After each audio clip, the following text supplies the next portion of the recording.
Merci de regarder TV Chandelier, la chaîne qui répand la vie de lumière, et merci de suivre cette édition spéciale consacrée au voyage missionnaire du révérend docteur Dion Yaye Robert dans le nord de la Côte d'Ivoire, précisément à Fekessédougou et à Korogo. Dans quelques instants, nous allons avoir nos envoyés spéciaux dans le nord pour nous faire le point de la situation.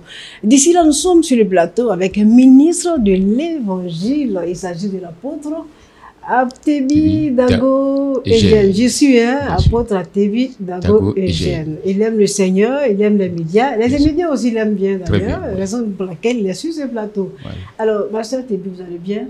Bien sûr, je vais très bien. Alors, vous êtes resté ici avec nous et certains de vos collègues sont partis. Est-ce qu'on peut avoir quelques noms de ceux qui sont partis accompagner Dr Dion au nord de la Côte d'Ivoire? Effectivement, je suis resté pour assurer l'intérim des champs.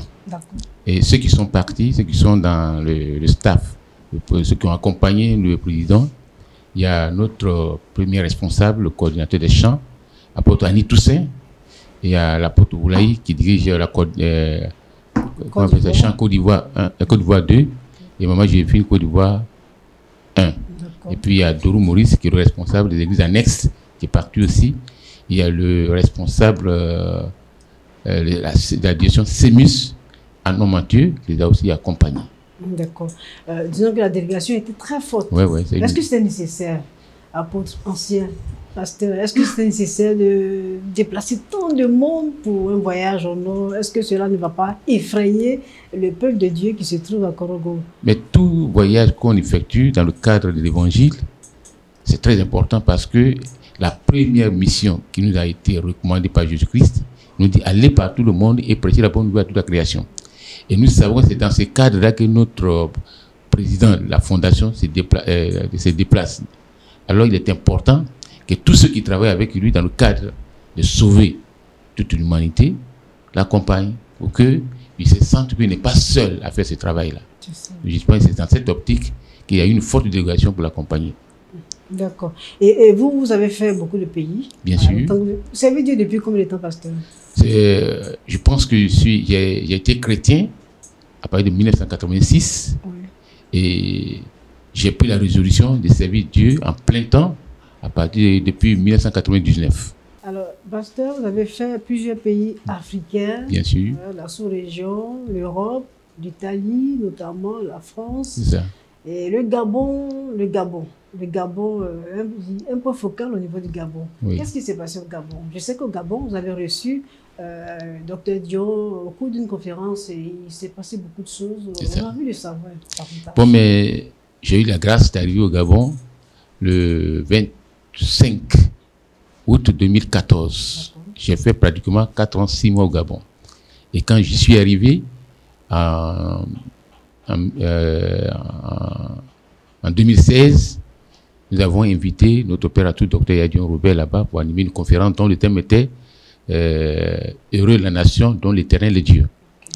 Et ça nous a mené à motiver la plupart des hommes de Dieu qui voulaient aussi connaître Dr Dion Robert, parce que nous faisons chaque fois, nous parlons de notre mission.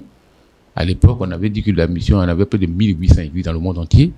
Et puis, il y avait aussi les églises de maison. Et qui a provoqué tout ça? Donc, comment l'église a évolué dans un temps record comme ça? Donc, tout le monde voulait connaître celui qui a fait ce travail-là. Et quand il est arrivé, tout le monde s'est pressé pour l'entendre. Ça s'est passé comme un petit film, quoi. Dites-nous un peu. Bien. Depuis l'aéroport. Il est arrivé au Gabon, c'est pas facile d'y entrer.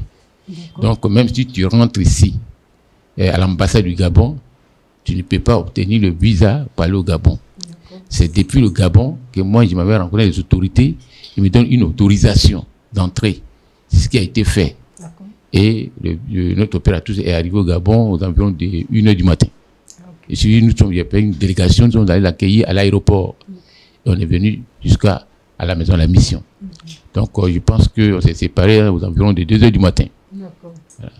Et là, le lendemain, il s'est passé quoi encore? Le lendemain, il fallait... Le lendemain, on est même allé rencontrer les médias de là-bas aussi, pour qu'ils puissent vraiment prendre la télévision, la radio, tout ça. Ok. Et puis, bon, on a pris un hôtel de marque là-bas au Gabon. Oui. C'est là-bas où nous avons même, on a hébergé le vieux et on a pris une salle de conférence.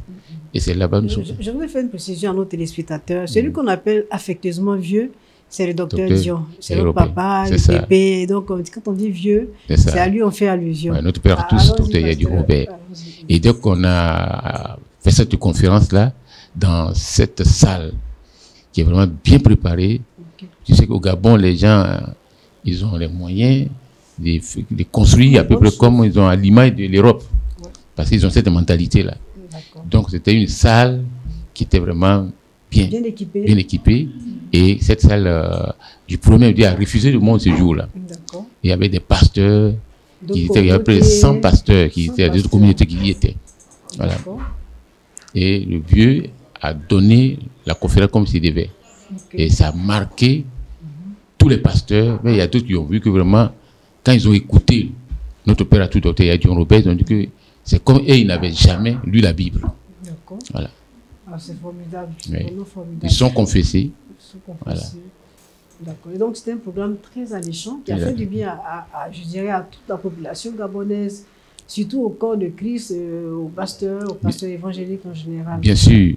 Même les Gabonais disaient qu'ils n'étaient pas rassasiés d'écouter le vieux. Ça veut dire quoi? Chaque jour, ils voulaient, chaque fois, écouter le vieux. Ils n'étaient pas... comme... Ils en voulaient encore, en fait. voulaient toujours écouter le vieux. Voilà, pour apprendre de lui beaucoup de choses. Voilà. Et après la conférence, au niveau de l'église locale, est-ce que l'effectif a augmenté? Effectivement, le passage du vieux a eu un impact positif sur l'assistance de l'église. Et ça nous a amené même à gagner beaucoup d'âmes.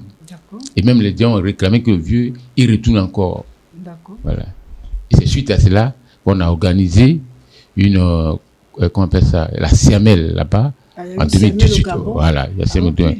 Et nous avons eu des invités qualifiés, tels que le docteur Agia Julien et l'apôtre Kwasi Thomas, l'apôtre. D'accord. Ça aussi, ça fait du bien aussi à notre église. Ah, notre église. Voilà. On a combien d'églises au Gabon, en fait? Effectivement, il y a une église locale. Et j'ai même, avec la grâce de Dieu, on a ouvert une église annexe. Ça devait déjà recevoir un pasteur, mais c'est compte tenu de la cherté de la vie de Gabon. Et on a un problème local. Sinon, cette église est bien, sur le plan financier, peut recevoir un pasteur. D'accord. Vous suivez une édition spéciale consacrée au voyage missionnaire du révérend docteur Dion Yaya Robert au nord de la Côte d'Ivoire, à Fekessédougou et à Korogo. En ce moment même, il se trouve à Korogo.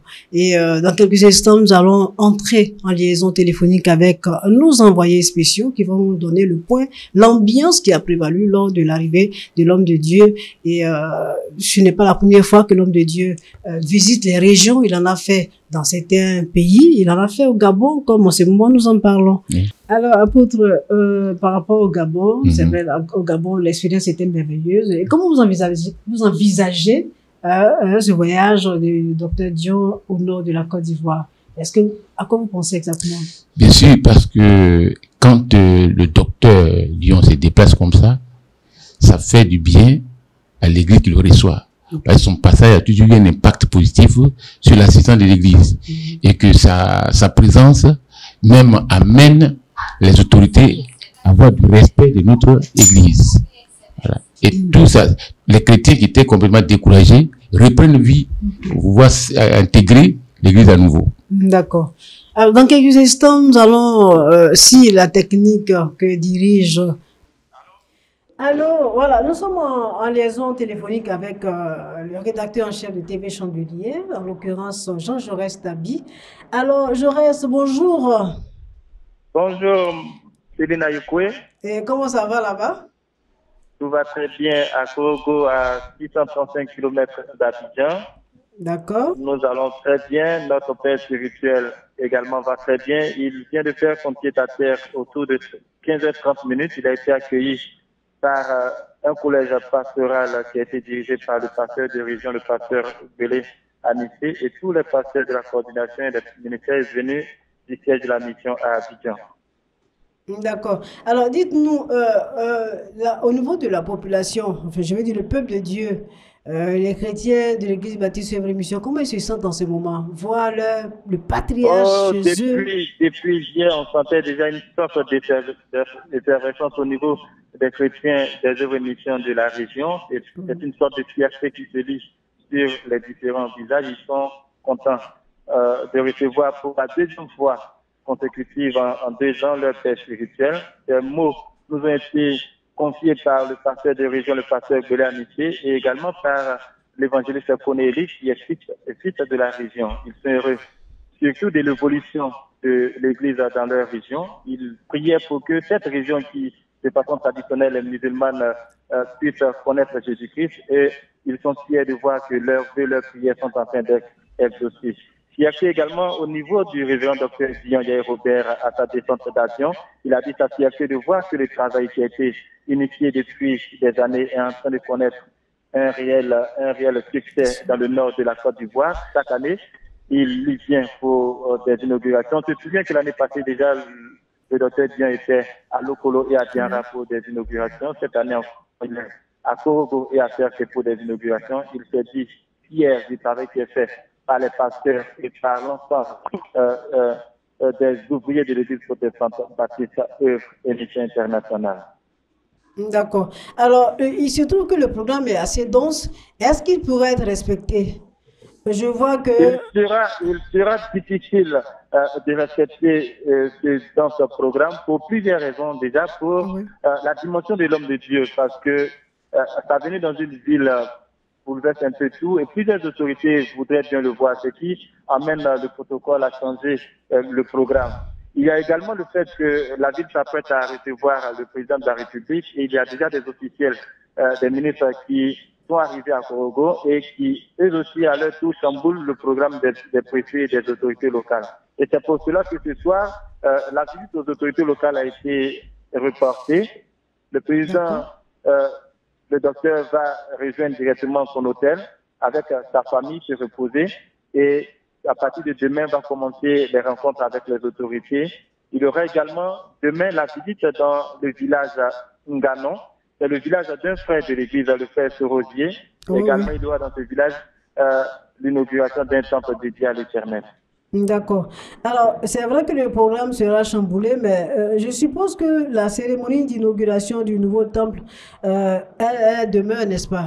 C'est La prévu pour le cérémonie samedi. d'inauguration ne souffrira d'aucun report parce Ok. que cette cérémonie est prévue à Serké D'accord. dans le département voisin, et la D'accord. délégation va s'y rendre dès vendredi après la visite du village d'Enganon et la rencontre vendredi avec le corps pastoral de toutes les églises évangéliques protestantes du département de Korogo. D'accord. Dites-nous, la délégation se porte-t-elle bien? La délégation médiatique, évidemment. Vous, Parfait Kwasi, Déjà, la nous envoyez? délégation familiale du docteur Dion se porte bien. C'est tout sourire que les enfants Dion ont fait leur descente d'avion. Ils étaient heureux de voir leurs frères et sœurs membres des médias les accueillir. C'était des ambassades et des accolades. Nous nous sommes réjouis avec eux de ce que l'Éternel est en train de faire de grandes choses dans la région de Korogo. Ils sont avec le docteur Dion, ils se portent bien. La délégation des médias également se porte bien. Depuis hier, nous avons fait le tour de Korogo, le tour des églises protestantes baptistes de Korogo pour voir un peu comment est-ce que le peuple se portait. Et ici, tout se porte, tout va très bien. Nous sommes heureux d'être ici pour l'œuvre de Jésus-Christ. D'accord. Alors, dites-nous les images, est-ce qu'on pourra les avoir incessamment parce que... On peut d'ores et déjà rassurer les téléspectateurs de Télé Chandelier qu'ils auront la primeur des images dès ce soir. La Gloire à technique Dieu. nous a un peu fait défaut quant à la connexion Internet, mais dès ce soir, ils auront des images live de l'arrivée du président de la mission. Ils auront ensuite un compte rendu de tout ce qui s'est passé au cours de cette journée et de tout ce qui se passe actuellement à Korogo. D'accord. Jean Jaurès Tabi, merci beaucoup à vous. À Ah, bientôt. nous également, nous saluons le directeur de la production que nous savons pour le moulin pour faire de cette visite une réussite. Nous sommes également à la tâche pour que le peuple de Dieu puisse vivre ce moment important de l'évolution de l'Église en Côte d'Ivoire. Je vous remercie. À vous l'antenne. Merci. Voilà, chers téléspectateurs, c'était Jean Jaurès Tabi qui nous faisait un petit point de la situation à Fekese-Dougou et à Korogo dans le cadre de la dédicace du nouveau temple de l'église protestante baptiste Heureux Mission International. Nous allons conclure donc notre entretien, ce petit moment avec notre invité, le ministre de l'Évangile, l'apôtre Dago, Atebi Dago Eugène. Voilà, il ne faut pas que j'écorche son nom. L'apôtre Atebi Dago Eugène, que nous aimons beaucoup parce qu'il aime beaucoup les médias. Apôtre, voilà, vous avez entendu tout à l'heure l'envoyé spécial. Quels sont vos sentiments en ce moment? Mais c'est pour moi un sentiment de joie et de satisfaction. Je vois les merveilles que font les médias, l'église baptiste Heureux Mission International. Donc on ne s'est pas trompé d'avoir prié jusqu'à ce que Dieu nous exauce à voir les médias. Parce que entendre notre journaliste depuis Fekese, je pense que Dieu va s'apprêter à faire dissiper les ténèbres sur Fekese-Dougou. Et d'ici peu, nous allons attendre qu'il y a 2 églises qui vont naître. Après le passage de notre Père à tous, c'est ce qui a été toujours passé, partout il va. Et moi-même, je suis témoin de ce qu'il a fait au Gabon avec moi. Après son passage, l'église a changé de visage. Donc je pense que ce sera de la même chose qu'à Fekese. D'accord. Merci bien, apôtre. Ce sera vos derniers mots. Chers téléspectateurs, ce fut un réel plaisir de partager ces petits moments avec vous. On aura beaucoup de bonheur à vous retrouver demain pour un autre point de la situation dans le cadre de cette édition spéciale consacrée au voyage missionnaire du révérend docteur Dion Yaye Robert. Merci de regarder TV Chandelier, la chaîne qui répand la vie des lumières.